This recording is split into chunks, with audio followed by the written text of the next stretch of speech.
Ó, o Tony tá aí, hein, Tony? É isso aí. Agora vai dar certo, hein? Tenho fé. Mas as piadinhas que eu já fiz já foram, né, gente? Já foi. Não dá pra fazer piadinha de novo igual. Tem que fazer piadinha diferente. Aí, ó, Fernando, ó. Vamos ver.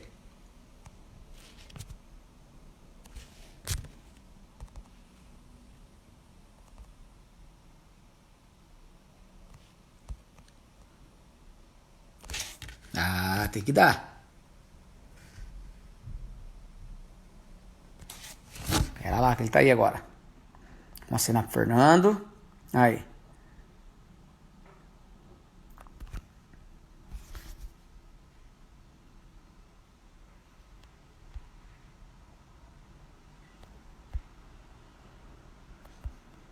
Aí, agora vai, hein?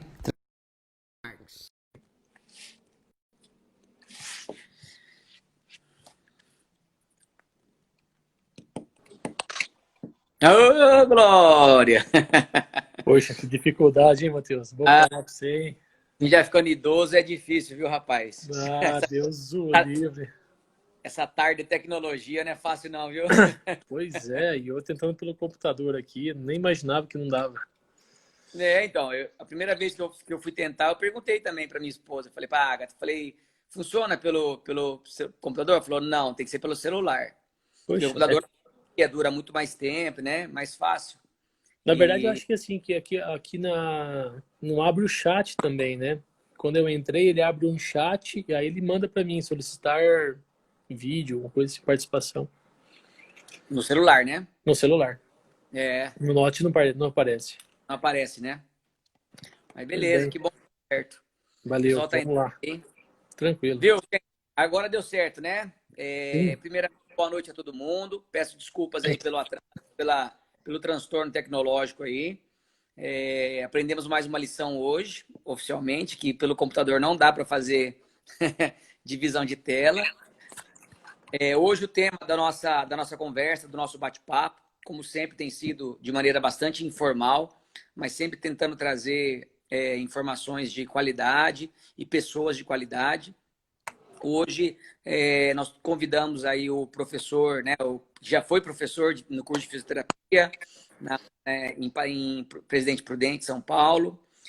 Hoje é um baita de um ortopedista, um médico ortopedista, o doutor Fernando Marques. Eu não costumo chamá-lo de doutor, então, né, na nossa apresentação, eu vou chamá-lo, tomar liberdade de chamá-lo sempre por Fernando. Por favor. Um cara jovem, um cara estudioso. Apesar de não nos conhecermos há muito tempo, dá para perceber que é um cara extremamente solícito, sempre antenado com a ciência. Principalmente a gente vê isso nos seus posicionamentos no grupo que a gente tem em comum, em relação à medicina, em relação à pandemia que nós estamos vivendo. Então, por isso que eu achei extremamente coerente convidá-lo para fazer esse bate-bola hoje conosco, porque além, né, de ser médico ortopedista, ele está à frente ou pelo menos trabalhando no pelotão de frente aqui em Arapongas com a Secretaria de Saúde no combate à pandemia. Então, a melhor pessoa, a pessoa mais indicada em termos de números, em termos de panorama geral da pandemia. Posso falar Arapongas e também Paraná, porque com certeza está linkado diariamente com os números no Paraná. Além de tudo, é um esportista, né? Não é muito bom de bola, mas é um esportista. E Dá pra salvar o lateral direito. dá para salvar o lateral direito, que no caso sou eu. É um fisioterapeuta, já atuou na graduação, no curso de fisioterapia, e tem experiência com o exercício automaticamente, porque a fisioterapia tem uma relação muito grande com a educação física, é ortopedista, então, consequentemente, tem um background aí de casos, né, em relação a problemas ortopédicos voltados, talvez, em muitos casos, com o esporte, com o exercício físico, e principalmente porque está à frente aí da Secretaria de Saúde em Arapongas, trabalhando em conjunto com o pessoal da saúde. Então, mais uma vez, muito obrigado, Fernando, por ter aceitado o convite. Fiz uma apresentação muito breve, muito simples a seu respeito, né? Mas hoje eu gostaria de dividir o nosso bate-papo em duas condições. Primeiro, você falar para a gente, depois de uma breve apresentação sua aí, se você quiser complementar alguma coisa. Primeiro, falar sobre o panorama da Covid no estado, né, em Arapongas, mas também no estado do Paraná. Com certeza você tem essas informações aí frescas. E um segundo momento, enquanto médico, enquanto saúde pública, a tua visão realmente, mesmo que discorde ou concorde com outros órgãos ou com outros profissionais, sobre a prática de exercício físico, não somente em espaços onde haja talvez aglomeração, no caso academias, clubes, mas como que você, médico, enxerga essa atuação de fazer exercício ou não? O que você, Fernando, diz? Olha, do que eu estou vendo dos números, eu acho que dá para fazer exercício ao ar livre ou não dá? Seu posicionamento enquanto profissional da saúde mesmo, né? Mesmo que em algum momento a tua opinião seja divergente, por exemplo, dos órgãos, né, públicos de saúde ou das orientações em termos de saúde. Então, mais uma vez, seja bem-vindo e fique bem à vontade, tá bom? Obrigado, Matheus. Estão todos me escutando certinho? Tranquilo? Agradeço primeiramente pelo convite. Esse convite foi feito há mais ou menos 3 semanas atrás, né? A gente tem bastante amigos em comuns. Agradeço pela apresentação, todo o carinho que você tem com a gente. Só complementando, eu passei boa parte da minha graduação também dando aulas no curso da Educação Física, né? Na UNOeste. Foram meus longos 7 anos lá no curso de Educação Física. Então a gente tem também um pouquinho de discernimento do que essa área tão importante da saúde presta nos dias de hoje, nesses momentos de pandemia. Então, só para a gente poder ter uma relação, e eu acho que não é novidade para ninguém, o Paraná ela vem crescendo, tendo uma ascendência do número de casos, né? Isso se dá por dois motivos. O primeiro motivo, ele é bem característico do estado do Paraná, o qual já foi programado há cerca de um mês atrás. O estado já tinha colocado na sua capacidade de testagem um aumento significativo, né? Então, isso faz mesmo os índices de positividade do Covid-19 disparar em nosso estado, né? O segundo ponto é que, epidemiologicamente dizendo, nós estamos em torno de 3 semanas atrás dos centros maiores de epidemiologia ou do grande centro de epidemiologia que vive no Brasil, que acaba sendo a região sudeste. Até pouco tempo atrás, nós tínhamos como se fosse um cinturão que barrava essa vinda ou interiorização do Covid, né, do vírus. Isso porque as medidas que São Paulo acabou desenvolvendo durante todo esse período de segurar, fazer o tal de isolamento ou distanciamento, né? E aí existe uma terminologia, talvez determinados momentos são colocados de maneira errônea. Ele acabou segurando muito a epidemia que viesse para a região sul, o qual vivemos hoje, né? Então, apesar que os dados do boletim da SES, da Secretaria Estadual de Saúde do Paraná, eles são bem claros, e aí vale uma ressalva bem importante quando a gente vai falar de atividade física, Matheus. Porque a gente sabe que grande parte de quem pratica atividade física é aquela pessoa de meia idade, né? Aquele adulto jovem ou meia idade. E a grande incidência que nós temos hoje de contaminação não é por esse motivo, claro, ele se situa entre a faixa etária de idade entre 20 anos e 49 anos. Isso representa cerca de 60%, um pouco mais de 60% das pessoas contaminadas no nosso estado, né?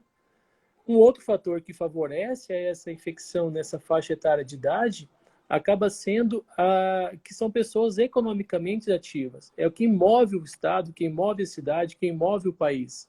Então, é natural que essa tramitação do vírus ela gere nesse local, nessa faixa etária.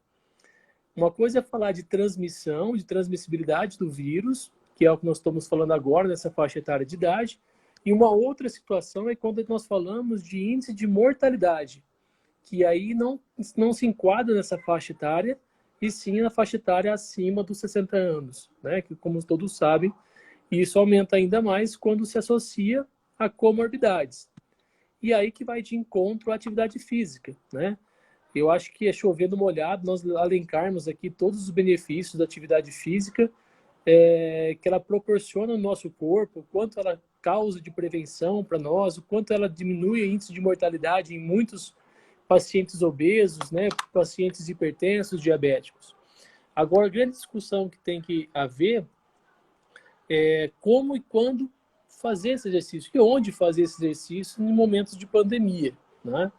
E aí a gente pode colocar o nosso município, o município de Arapongas, nessa linha de raciocínio, porque antes mesmo do decreto estadual, ele permitia a abertura de academias no estado, nós se antecipamos aqui no nosso município, colocamos várias regras, né? São listadas 36 regras do decreto municipal, o qual nós conseguimos trazer essas pessoas que estavam muitas vezes no ostracismo dentro de casa, né? Inicialmente com uma subdesconfiança do que poderia causar, mas a gente tem tido bons resultados nesse tocante de a atividade física.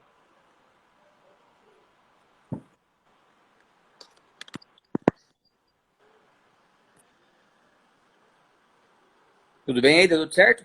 Tá Tudo funcionando aqui tranquilo. normal. Então, beleza. Então, o que eu achei que tinha travado para mim, que deu uma travadinha. Então, o que a gente tem que pensar é que a atividade física ela deve ser realizada assim, porém de uma maneira bem, deve ser encorajada, mas também de uma maneira bem politicamente correta, né? Nós não podemos fechar os olhos para o momento que nós vivemos. Então, eu penso que as academias elas devem sim funcionar. Eu acho que a atividade ao ar livre ela deve ser praticada, desde que ela seja feita com responsabilidade, né? E aí nós temos que pensar também quais são as medidas de prevenção, né? Uma coisa é prevenir a doença já estabelecida naquele organismo, como hipertensão, a diabetes, os pacientes cardiopatas, aqueles pacientes obesos, mas também nós não podemos potencializar, colocar mais a risco esses pacientes que eventualmente atividades físicas, né? Então, nós pensamos aqui na nossa secretaria, depois de longas reuniões com outros clínicos, infectologistas, e chegamos à conclusão que a atividade física ela deve se enquadrar, sim, no nosso meio e servir como uma atividade essencial, né? Já que ela faz parte dos órgãos de prevenção da doença.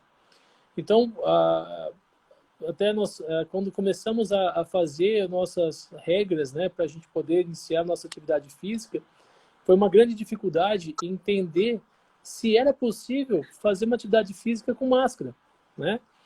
E aí nós tivemos a ideia de chamar todo o pessoal, fazer uma comissão de academias aqui no nosso município, o qual nós estabelecemos juntamente com eles essa possibilidade de prática de atividade física com prevenção, né? E hoje nós não temos relatos de que as academias estão fluindo muito bem. Claro que sempre tem uma outra academia que acaba escapando dessa linha de raciocínio de prevenção, deixa de usar temporariamente a máscara, e aí, mas isso a gente não pode pegar o excedente, né? Nós temos que pegar quem está fazendo a coisa certa no nosso município. Então, hoje, os praticantes, todos eles acabam usando máscara para fazer atividade física. Não existe mais aquele rodízio do aparelho, né, de musculação, a gente pensando em musculação. Existe uma higienização pré-programada e pré-estabelecida. Antes de entrar no estabelecimento, existe todo um processo de averiguação, um questionário que se realiza, perguntando se o paciente tem algum quadro gripal, visualizando a temperatura do paciente, higienizando as mãos, tapete de sanitização, vedamos qualquer tipo de troca ou tomada de banho dentro da academia, o que pode transmitir através de contatos internos, proibição de bebedouros verticais, cada um leva sua garrafa de água, né? Então, todos são fatores que eu acho que fazem contribuir de uma maneira positiva para continuarmos a fazer a prevenção, mas bem como também nós também dar o benefício da atividade física nesse momento tão difícil, né? Nós já temos relatos que nesses 90 dias de pandemia que vivemos aqui no estado, E creio eu que esse mês e os próximas 3, 4 semanas nós viveremos um pouco mais de sofrimento. E já existem doenças mentais, inclusive, se potencializando, né? Quadros depressivos, quadros de transtorno bipolar. E sabemos que nessas condições, o quanto a atividade física ela traz de benefício para a harmonia do corpo, né? Não sei a sua opinião quanto a isso, e eu também eu gostaria que eu não partisse do princípio, Matheus, que eu fosse o dono da verdade, né? Eu gostaria que tivesse divergências, porque é assim que a gente constrói situações melhores e aprende com cada um deles, né? Uma outra coisa que a Mariana, a Maria Antônia está Antônia. perguntando, nós limitamos É sim, tá? Nós professora do limitamos. curso de enfermagem em Paranavaí. Ótimo, prazer. Nós limitamos sim, nós limitamos em torno de 30% da capacidade total de área livre da academia, porque é muito injusto eu acabar colocando, nós colocarmos 20 pessoas, 10 pessoas. Muitas vezes eu tenho uma academia que tem uma metragem quadrada muito maior do que uma outra academia pequena, né? Então isso nós colocamos também essa situação, tá? Limitando então em percentual de área livre e não percentual de área total da academia, né? Ô, Fernando, deixa eu só fazer então um esclarecimento, principalmente para quem está entrando agora, da primeira parte da nossa conversa, em relação à pandemia em si no estado do Paraná de maneira geral. Tá? Você pode até citar Arapongas, que pelo que eu tenho visto dos números, tem sido uma das cidades que tem controlado muito bem a pandemia, né? E acho que daí parabenizar a equipe de saúde da cidade. Mas um panorama assim, hoje nós estamos, a gente, né, todo momento a gente é bombardeado de informações no jornal, a Globo, qualquer canal de informação, o próprio secretário de Saúde do Estado, com a preocupação em relação agora a essas próximas semanas do inverno, que oficialmente começou sábado passado. E como que está essa questão, por exemplo, da numerologia da pandemia no nosso estado, envolvendo a questão realmente do número, se nós estamos na curva crescente, né, na fase crescente da curva, e a relação, talvez, com os casos subnotificados dessa doença. Primeiro ponto esse, fazer um panorama resumido disso aí. Como é que nós estamos? O que você tem visto e o que você pensa de expectativa daqui para algumas semanas? Vai piorar a coisa? O isolamento social precisa ser reforçado? Né? Porque a gente sabe que, dependendo da mídia, ela potencializa um pouco mais, um pouco menos, às vezes pode até usar como manobra política para, né, para situações políticas mesmo, mas na questão médica mesmo. Como que Certo. você enxerga isso? Como que a coisa está? Então, quando a situação dessa daí, a gente tem o boletim da CESA, que é um boletim diariamente atualizado, né, Matheus? A gente tem uma crescente muito grande. Nós nem falamos mais em número de dias, mas sim de semanas epidemiológicas. Para você conseguir ter uma estatística real, se você está chegando no pico de uma pandemia, ou até mesmo atingindo o platô, ou descendo essa curva, né, que é tão chamada pico, curva, achatamento, nós temos que olhar por semana epidemiológica. Se nós pegarmos as últimas 2 semanas epidemiológicas do estado do Paraná, nós estamos ainda, infelizmente, numa ascendência, tá? Essa ascendência, não dá para saber se nós chegamos no topo dessa ascendência. Isso, conforme eu disse, isso nós temos 2 motivos para que isso aconteça. O Estado vem testando muito mais, né, do que testava no início de tudo isso. Eu acho que ele se preparou para esse momento, né? Em nossa cidade também não é diferente. E, concomitantemente a isso, nós temos sim uma subnotificação apresentada não só pelo Estado do Paraná, como pelo município e com outras instituições. Isso se deve porque quando você faz uma coleta de teste, aí nós estamos diferenciando 2 tipos de teste, né? O teste rápido e o teste RT-PCR, que é colhido pelo SWAB. Esse teste ele é centralizado no laboratório do Estado. Existem outros braços de convênios que foram feitos, o LACEN, e quando é feito o teste juntamente com pacientes da área da saúde, ele é desviado para o IPPM, que é um outro braço do laboratório do Estado, né? Então, nós estamos recebendo hoje no município, para vocês terem uma ideia, resultados que foram colhidos por volta do dia 16. Então, nós estamos aí 9, 8 dias de atraso do real acometimento de hoje, né? Isso vai impactar diretamente nesse aumento, né? Nessa subnotificação que acaba existindo. Eu estou abri a página SES aqui, que eu não tinha aberto ainda hoje, atualizaram agora há pouco. Para terem uma ideia, ontem foi computado 1.096 casos só no estado do Paraná. Hoje nós estamos variando em 851. Mas nos últimos 15 dias, nós temos o mínimo que nós atingimos foi 570. E nós estamos vindo numa tocante de 20, 40, 100, 200, e de uma hora para outra nós explodimos a chegar a 400, 500, e chegamos até ontem na marca de 1.096, que foi nosso recorde de testes confirmados no estado. E concomitantemente, acaba acontecendo que você também tem uma subnotificação do número de mortes. Não é que estão colocando, não estão testando, não estão colocando o valor. Da mesma maneira que você tem uma demora para você ter esses exames, alguns pacientes acabam falecendo por síndrome da angústia respiratória grave, e eles acabam também sendo coletados os exames e mandados para o laboratório. Da mesma forma que nós, com sintomas ou com paciente suspeito, é coletado. Isso também leva, às vezes, muito tempo para se sair os resultados, e a consequência é essa, né? Uma subnotificação de cada caso. Então, outro dado importante que a gente tem visto, e aí é o que é um indicador muito importante, acaba sendo a quantidade de pacientes que vieram a óbito nesses últimos tempos, né? Nós tivemos um aumento de ontem para hoje, por exemplo, de 3%. Parece que 3% é muito pouco, mas no montante geral ele representa muito, né? Então nós temos hoje no Paraná 526 óbitos e mais de 4.780 pessoas recuperadas, o que é bom. E confirmados mais de 17 mil pessoas confirmadas com a doença, tá? Então isso vai representar um grande número ao final de tudo isso.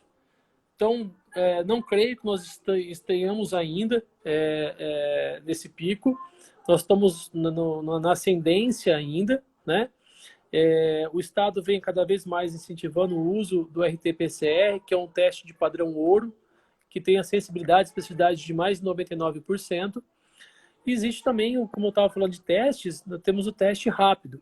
O teste rápido, diferente do teste do PCR, o teste PCR você consegue identificar a carga viral, né? O quanto a carga viral ele consegue. E aí o que nós temos que pensar é que para você ter uma carga viral importante, eu preciso ter os dias mínimos de infecção, né? Então esses dias mínimos de infecção, perdão, fechar a porta aqui, porque meu filho tá brincando. Você sabia que é isso, Matheus? Eu sei, não, os meus estão na vovó. Então, pois é, o meu não tem vovó por perto. Então, assim, para você ter uma condição fidedigna de quanto o teste ele deve ser... Voltou? Voltou. Uhum. O teste ele deve ser colhido, o RT-PCR, em torno de 3 até no máximo 10 dias. Se você colher antes de 3 dias, a carga viral que você busca na região nasofaringe, ele acaba sendo muito baixa. E se você passar de 10 dias, também pode ser muito baixo. Então, nesse período é quando a gente aplica o RT-PCR.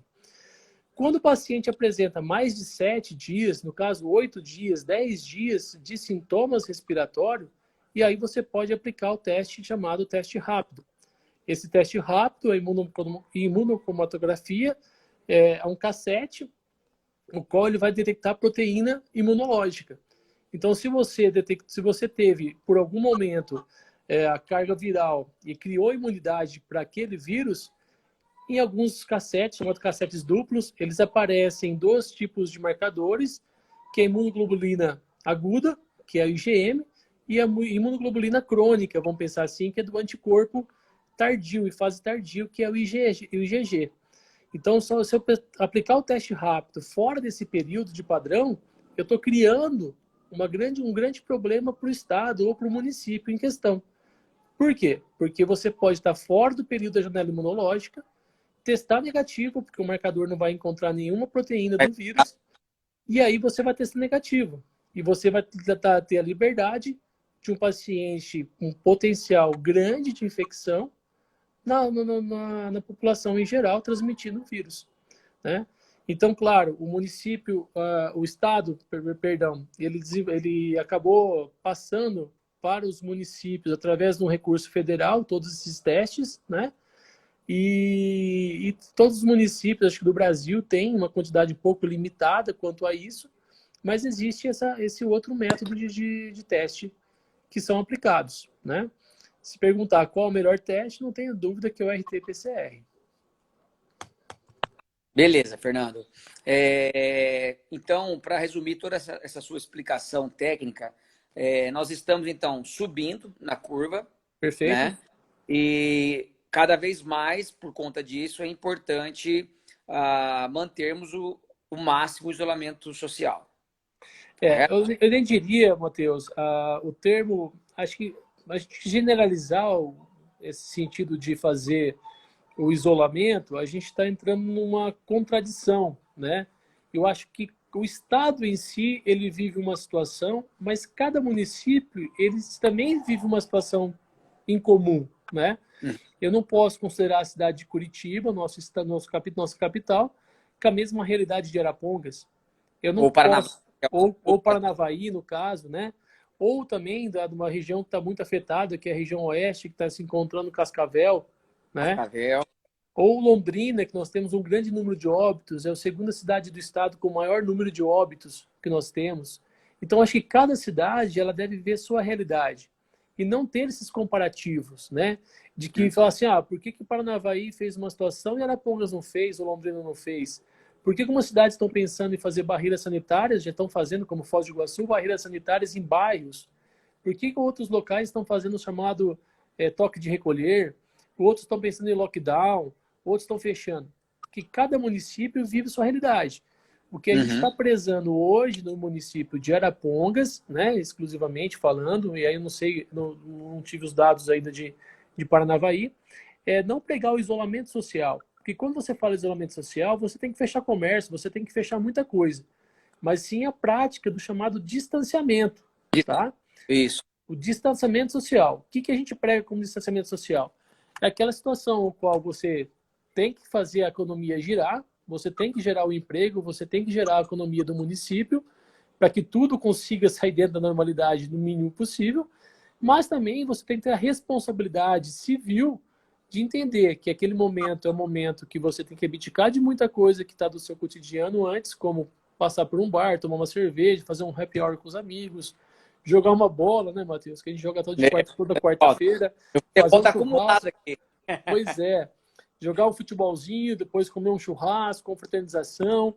Então, muitas pessoas acabam não entendendo essa política do momento que existe em cada região, né? Então, não existe normal de antigamente, né, Fernando? Não existe normal. O normal é hoje. Normal, é o que a gente tem ouvido, é o novo normal. É o novo normal. E isso vai vir muita coisa que nós estamos vivendo hoje, ele veio para ficar, né? E são situações... Hoje nós aprendemos a lavar muito mais a mão do que antes. Hoje a gente já consegue evitar algumas certas situações de que a gente está na rotina diferente, né? Mas assim, todo mundo vai sentir falta do futebol, do abraço, daquele aconchego da família.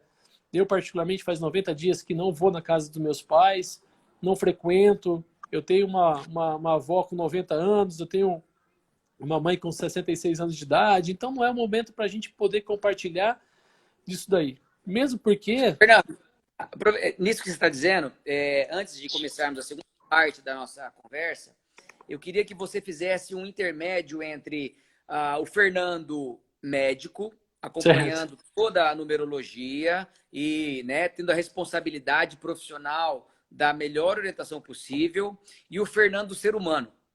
Por que eu quero que você trave esse contraste?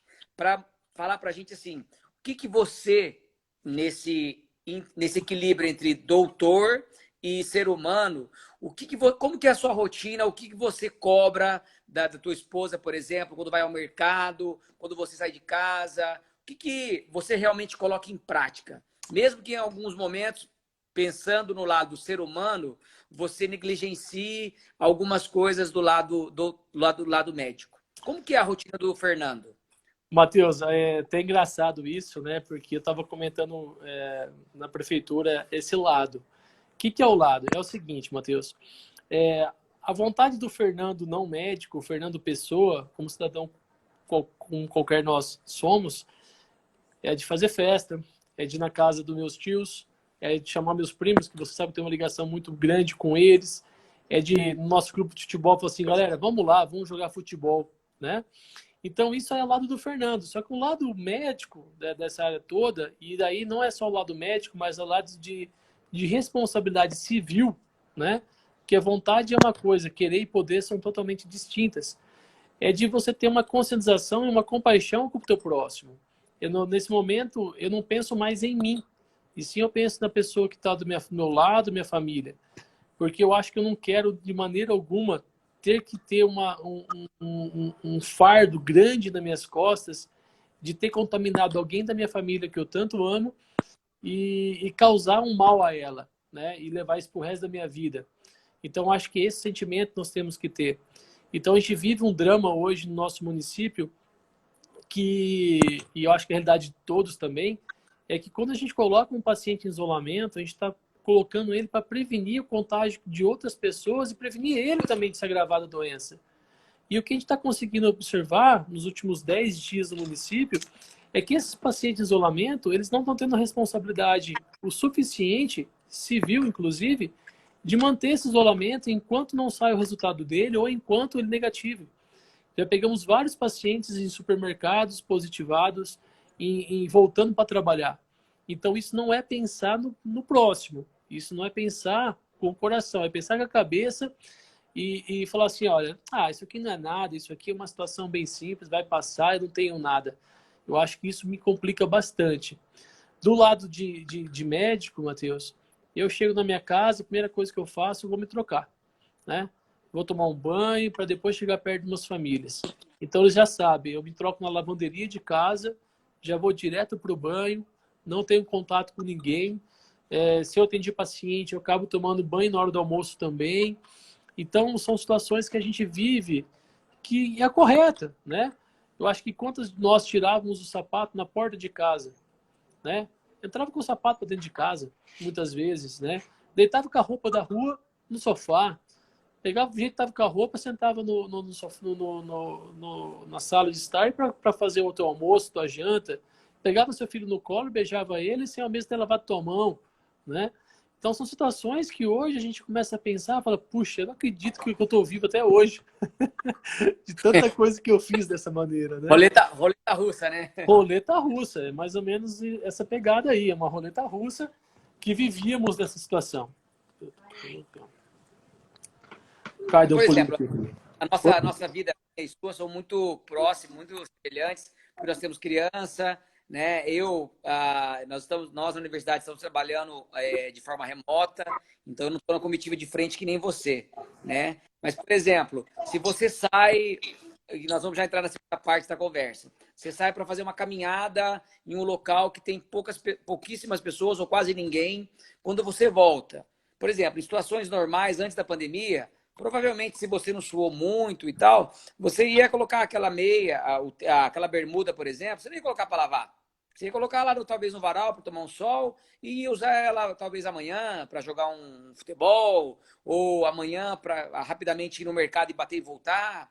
Hoje, por exemplo, você, enquanto ser humano, mas tendo esse discernimento melhor por ser da área médica, roupa que você sai, independente que você vai, você volta e já põe para lavar. Eu já chego em casa arrancando a roupa, como diz, né? Então eu deixo um shortinho lá na lavanderia, já entro de cueca, de meia lá para dentro de casa, né? E vou tomar meu banho. Eu deixo toda a minha roupa que eu tava na rua na lavanderia, né? Relógio, carteira, a máscara, tá tudo lá na lavanderia, em local isolado, porque as crianças não chegam até lá, né? E essa preocupação a gente tem tido.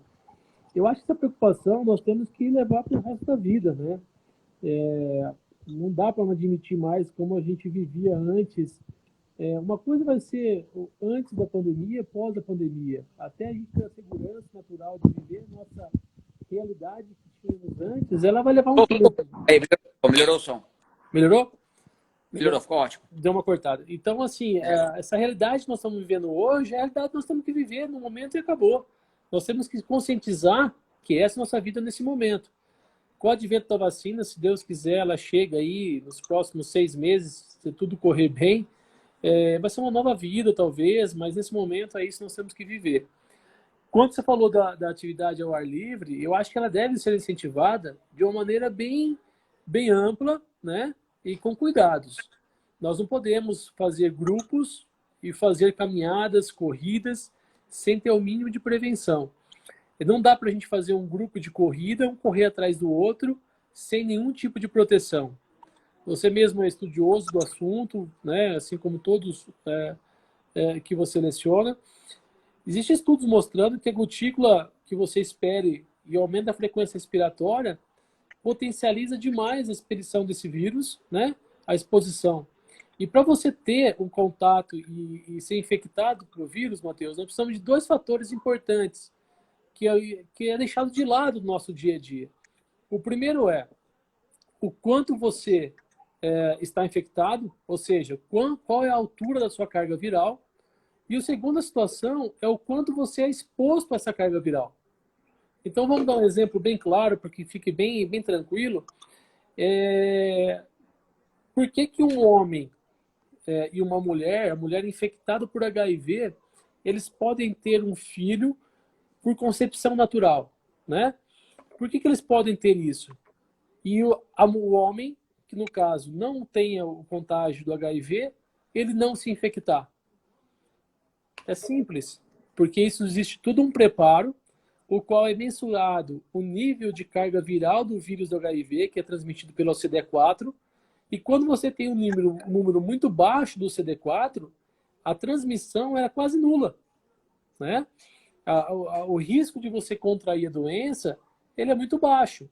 Então, dessa maneira, o homem pode ter a relação com a mulher, ter a gestação, a mulher, e o homem não contrai o HIV. Então, se eu tenho exposição a uma pessoa que ele tem baixa viremia, automaticamente, e a exposição ela é rápida desse vírus, pouco provável que eu tenha o contraído o vírus.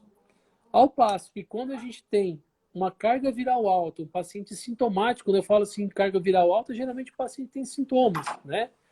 E você conversa com ele 2 minutos protegido, dificilmente você vai ter esse problema.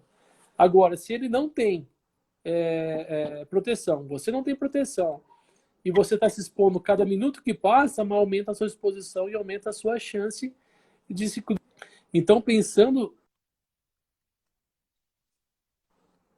dessa maneira, isso é diferente. Você não sabe se aquele rapaz, aquela moça, aquele amigo seu que está praticando ao seu lado, ele está com vírus ou não. Não vem escrito com um letreiro luminoso na testa dizendo que, ó, eu estou com vírus. Não chegue perto de mim. Não existe isso.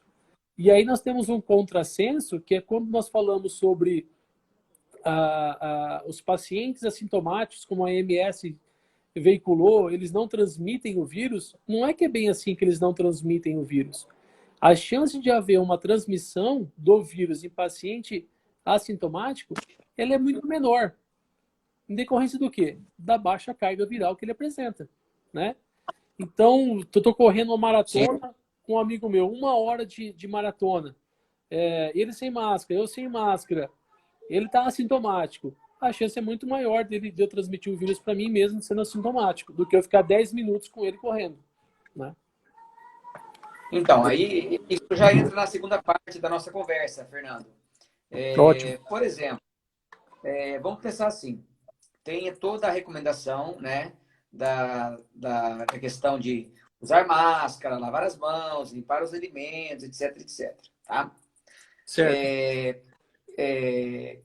Pelas recomendações, por exemplo, pelos comentários, até pelas evidências da ciência, o que se comenta, por exemplo, se formos pensar de forma individual, a prática do exercício físico, né, do exercício físico especificamente, ela tem diversas relações positivas com sobrevida, com melhoria da qualidade de vida, com melhoria de, né, diminuição de níveis de pressão arterial, melhoria da glicemia e assim por diante, né?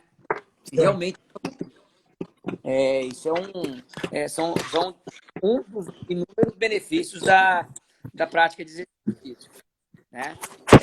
Porém, quando nós pensamos na prática do exercício físico com essa característica de preservar a saúde, melhorar o sistema imunológico, manter o peso corporal e assim por diante, todos os benefícios advindos da prática de exercício físico, ok, extremamente importante se manter em um programa de exercício físico, independente do local de trabalho, seja na academia, no clube, etc, etc. Né? Pensando, por exemplo, olha, eu não vou me manter matriculado em uma academia ou dentro do condomínio, eu não vou usar academia, porque está proibido de acordo com as normas, né, com as orientações. Beleza. Quero fazer exercício ao ar livre, né? Ou vou na academia que está seguindo as regras dos 30%, do rodízio, da manutenção e assim por diante.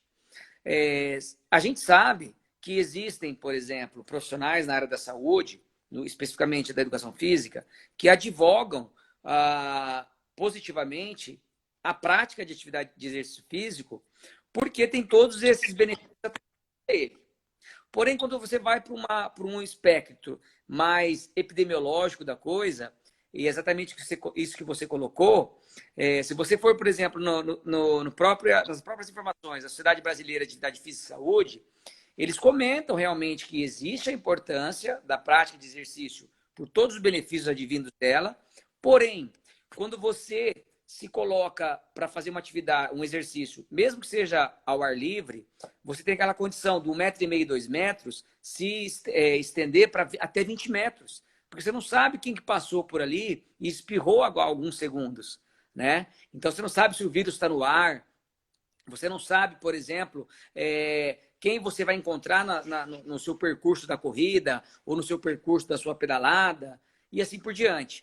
Porém, mesmo tendo todas as orientações da área da saúde, levando em consideração os benefícios do exercício, mas também levando em consideração isso que você colocou agora há pouco, das questões de saúde mental, depressão, ansiedade, etc.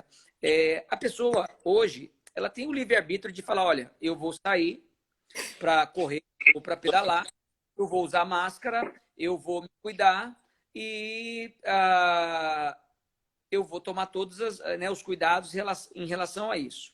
Se você, por exemplo, chegar para mim e falar assim, Matheus, eu sou médico e você está me pedindo opinião. Eu vou falar para você, Fernando, eu vou sair para correr. Dia sim, dia não, vou manter a frequência de 2, 3 vezes por semana. O que você me orienta, então, já que eu tenho o direito de ir e vir, digamos assim, enquanto civil, mas pensando com uma responsabilidade civil, o que você me orientaria, pensando na parte médica, em relação a isso? Eu vou sair para correr ou para pedalar ou fazer qualquer atividade outdoor. Quais seriam as orientações para eu minimizar a contração ou a propagação do vírus?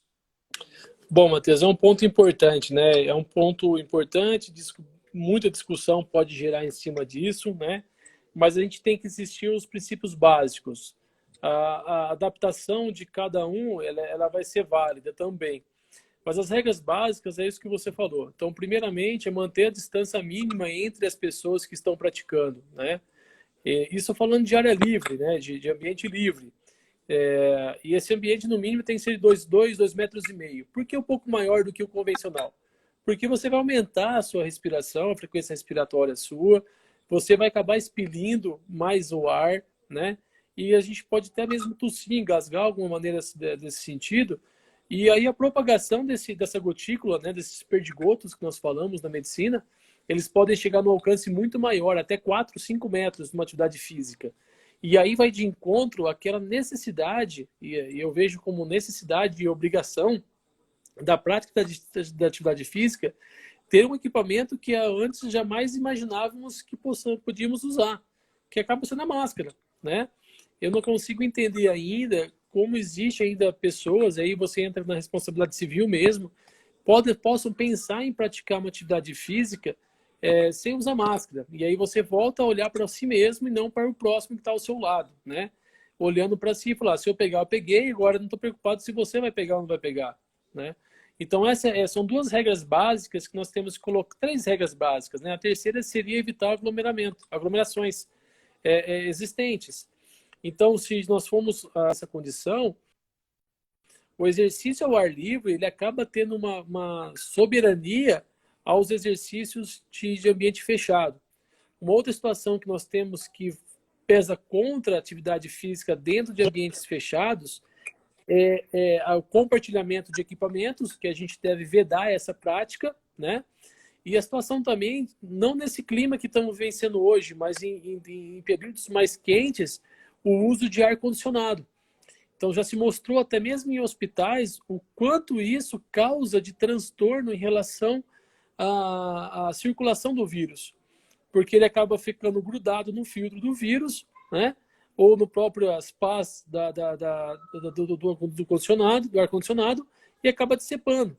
Ele acaba nem reciclando o ar. Ele só pega aquele ar que está ali, joga de cima dele e retorna o ar novamente. Então, fica jogando o vírus ali. Então, a gente tem optado que não se use esse tipo de prática, não faça essa prática, né, de uso de ar-condicionado em academias fechadas. Veja a importância, mesmo você sozinha, fazer atividade física com o uso de máscara, né? Eu, particularmente, faz algum tempo que eu não pratico atividade física por conta da correria do dia a dia, mas se eu saio, a prática mesmo, se você sai na rua usando máscara para ir no centro da cidade, por que eu vou deixar de usar máscara para correr? Essa foi a pergunta da V Ascencio aí. No ar livre, sozinha, precisa uso de máscara? Então, Sim, né? a Vanessa Ascencio é a minha comadre. Um beijo para ela Ah, aí. É isso ó, mesmo. detalhe, né? A máscara não é assim, né, ô, É, Fernando? Que a pessoa usa. justamente. É assim, tem que cobrir o nariz, né? É, o vírus não tem uma sistemática somente de entrar pela boca, né, Matheus? É. O vírus ele acaba ele pode entrar no nosso organismo, no micro-organismo, e ele pode entrar no nosso corpo pela cavidade nasal, pela cavidade bucal e pela mucosa da conjuntiva também. Esse é um dos motivos, e os estudos iniciais mostraram que a grande concentração de pessoas, dos profissionais da saúde, estavam relacionados, por incrível que pareça, por contaminação pelos olhos.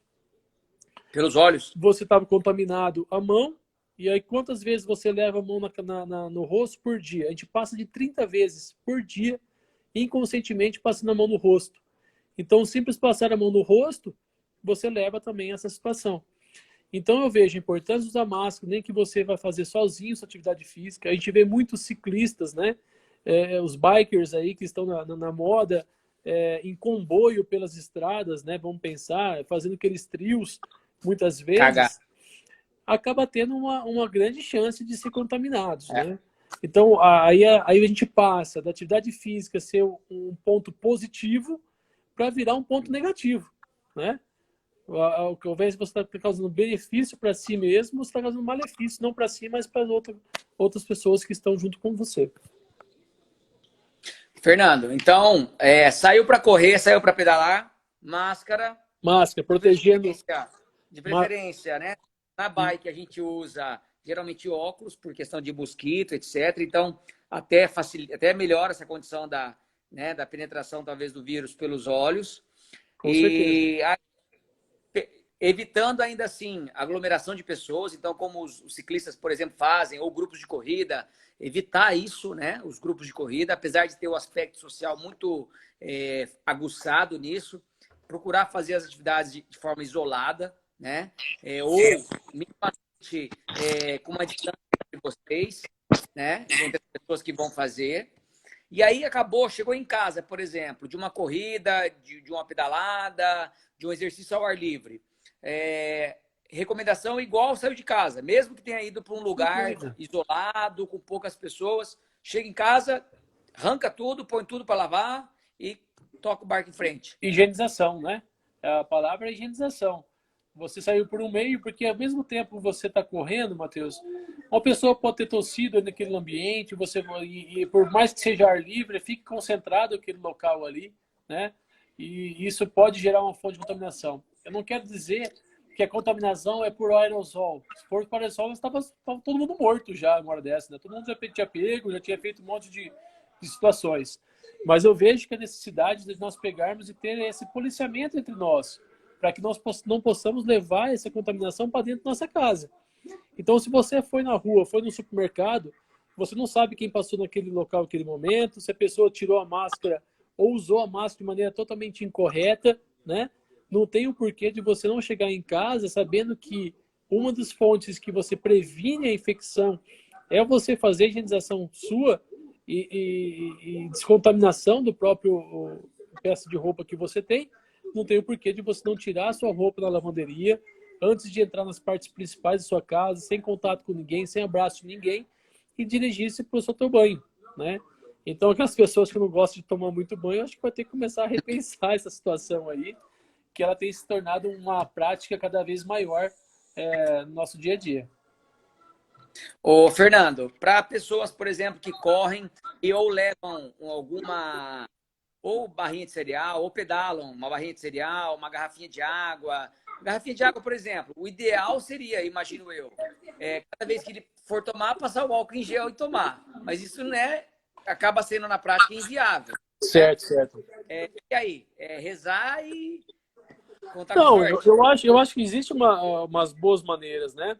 Eu, por exemplo, quando vou pegar algum objeto, alguma bebida alcoólica ou uma lata de Coca-Cola, qualquer coisa em posto de conveniência, como roubar seu carro, com uma garrafinha de água, eu pego ela, né, chego no meu carro, eu passo álcool em gel na minha mão e passo na garrafinha d'água. Né? Uhum. Mas diga, a pessoa está falando, a garrafinha de água está na bike. Sim. E aí? É muito difícil, mas é muito difícil, Matheus, porque o único que teve contato com a garrafa d'água foi você, né? Então você tem que fazer usar normal, acho que não tem nenhum senão de não usar. Você não pode compartilhar da sua garrafa d'água com o outro que está junto, né? Assim, porque quando você vai, por exemplo, com uma bike, você passa igual, vamos pegar um exemplo prático meu mesmo. Sai daqui de Arapongas, vou para Rolândia, Londrina e volto no pedal. Eu passo por diferentes ambientes, diferentes condições. Não, E a garrafa está me. Eu sei que o vírus pode estar no ambiente. É muito difícil isso acontecer. A gente não tem relatos de transmissão desse sentido. Agora, um ponto importante para que você tenha que pensar é que você, nesse percurso todo, você está usando máscara. Então, a tua máscara está ficando úmida. E aí a necessidade de você fazer um rodízio da máscara, que é uma outra fonte de contaminação importante no nosso meio, né? E eu confesso que eu não faço. Então, justamente. Por quê? Porque se você se a máscara é uma barreira física na contenção do vírus, se fica úmido, a chance de você colocar a boca úmida num pano úmido e aquele vírus que está no outro lado penetrar é muito grande. Você é como se estivesse aspirando o vírus daí, né? Então, a necessidade de máscara, principalmente máscaras de tecido, que você troque ela a cada 2 horas ou caso ela fique úmida. Exemplo lá, eu estou andando de bike e deu uma espirrada. O que eu tenho que fazer? Eu tenho que trocar a máscara. Eu já contaminei essa máscara aí, né? E aí você a cada 2 horas é um período ok? Oi? A cada 2 horas é um período ok? É um período bom. Ou se ela ficar úmida antes desse período, né? Então, qual é o melhor método de se fazer isso? É você tirar a máscara, levar um saquinho, né? Colocar essa máscara lá dentro. Uma vez que você...